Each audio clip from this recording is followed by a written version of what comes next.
What would be your advice to like the individual now looking to kind of understand and utilize and harness? What would be your kind of best advice to start leveraging it? Well, I would say be curious first and foremost. Be curious, push boundaries. Don't accept anyone, including AI, telling you or defining for you what possible and not possible is. So the example I just gave, if I had a weaker constitution, I would have read the feedback from Claude Code or wherever I saw it this morning saying, oh, this will take months. And I would have gone, oh, well, I guess I don't have the time to do that. Instead, I pushed back on it and said, no, wrong, incorrect. That's a human artifact that's in your training data. You need to think in terms of agent speed, right? So that's one, but let me, that's a bit lofty. Let me back this up and make it more accessible for people. If you're, my wife, for example, is not like I am in terms of technology. I love it. I always want to try the latest stuff.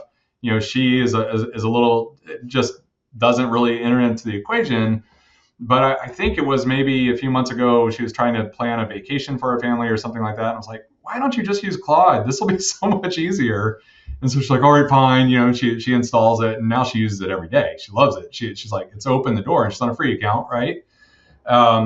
You don't have to spend a lot of money. Understand that if you're using free accounts with GPT or Claude or whatever, they are getting something out of it. There's no free lunch. So that means they are surveilling your information. They are training their models with your data.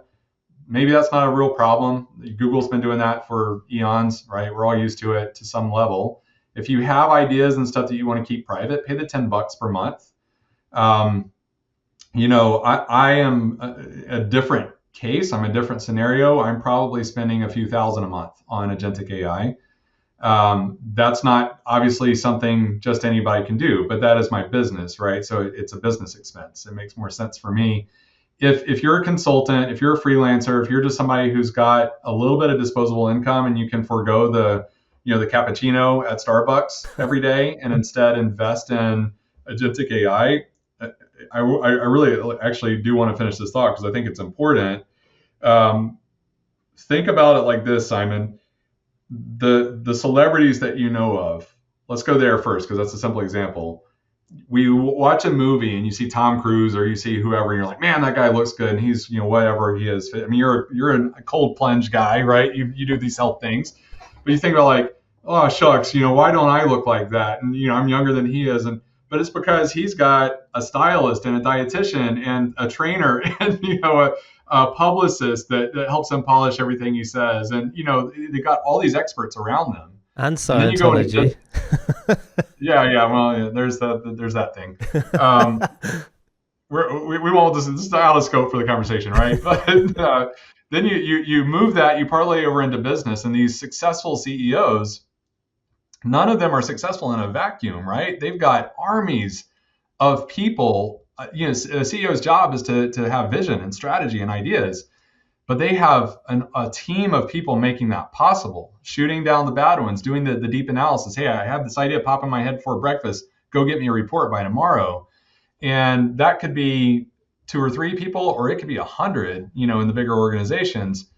I think what AI does, even with the free versions, is it gives you that same capability. It allows you to have these experts and advocates around you, even if you're a kid that just graduated college or a single mom struggling to make ends meet. And it's going to make you more efficient in the management of your personal life, for one, if you use it correctly. But then it's also going to make you more eligible for maybe the jobs you want. It's going to make you come across as more polished. If you work with it, you can use that as a coach. You can use it for so many different things. And here's the one big hack. That is understanding that once you have AI that you're using, whether it's Claude, GPT, or whatever, I like Claude, heads and shoulders above, even my own. Yep. If once you're in there, there's nothing you can't figure out because you just have to ask the AI. Right? So if you're lost, like, how do I use you? It'll tell you, and you just have to be curious enough to do that. And still, I think I was reading somewhere that 85% of people in the world haven't even used AI so far. So I'm not sure why that would be. Maybe, well, you said there's free versions of everything now. So I'm very curious why the reason behind not using AI. I'm sure like a lot of people are actually scared of using it or not sure what to do with that. You know, like when first time ChatGPT came out, I think a lot of people were just like, so what do I do with this kind of thing? Right. Exactly. And some people just need the example. There's the same thing happened with the internet, with the .com era. I'm a little older, so I was awake and aware and, an adult during the .com boom. So I saw all that unfold. But it's funny, as you were saying that, Anastasia, I just pulled up a slide deck of mine, moved it to another window that, for a presentation I have to give in a couple weeks, because we have a great designer that put together this great infographic for me. And it's got these like 5 blocks, and in each block is 100 dots, and they're filled in based on the numbers. So it goes from left to right. Awareness, 95% of people on Earth have heard of AI at this point. Only 55% of people have used generative AI. 45% of people have used AI at work. Only 33% have scaled AI within an organization. This is a little bit more for the enterprise use. And then only 10% of people across the board have used agentic AI. So that includes like Claude or ChatGPT or something like that. So you're correct. And all of these are from surveys and stuff that we've cited. So these are the studies that have been done. We're still at the beginning of this thing, right? And I think that people have to see some successes. Those successful implementations are just starting to come out. The ones that are apparent. Before, when you were using AI and you didn't know you were using it, like with maps or something like that. Now people are starting to understand like the natural language interactions, having it access your calendar, your email inbox, your data sources, make useful work product out of that, help you be more effective. The more people see that, and the more you have ideas. We were I was in Houston, Texas a couple of weeks ago with a client. We were kicking off a big engagement, and the CEO was in the room with us the first day, talking about his visions for AI at the organization. It's a big organization. And then the very next day, we came in for the second day of this workshop session, and we had already built agentically an app for these areas of AI focus for the vision that the CEO had. And when he saw it, he just kind of goes, this changes everything. And now I don't want for us to we were here to establish this roadmap for the next 12 months.